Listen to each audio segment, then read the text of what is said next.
Because politics is about people. Politics is personal. How you relate to, your relationship to institutions, your relationship to politics is also a very human thing, right? Because, humans created the system. So when you talk about restoring confidence in an institution that you trust, think about your relationship with someone who you do not have trust with, right? Maybe the relationship broke down. Maybe the person has betrayed you. Maybe the person has betrayed your trust. How do you restore trust in a relationship? You communicate clearly. You talk to them. You acknowledge the failures of the relationship. You tell them that this is what our failures are.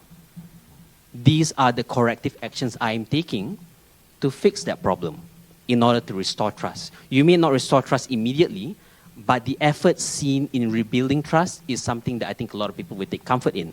Now, how does this translate to politics? How does this translate to institutions? Government can utilize, as I said, the many different tools of communication that they have. They can use media. They can use their political communications apparatus, whether it's the party voice, whether it's party papers, whether it's Adun talking to people, but basically have an outreach of communicating to the public that these are the steps we are taking to restore lost trust. We are going to reform institutions, and not just say it, but actually also communicate the changes that you're doing, right? So that means when you want to restore, for example, putting an ombudsman, kan? Take for example, the Pakatan Rakyat States, 2008 onwards, they introduced the Freedom of Information Act in the state assemblies, right? But many people I know who have tried to use the FOI in order to get state information are usually rejected. So it's not enough, I think, to install certain policies. You have to also show that these policies are working and in place. And that's how you start feeling like, okay, this government cares about me. This government knows I don't trust it. How what is it doing? It's communicating clearly to me.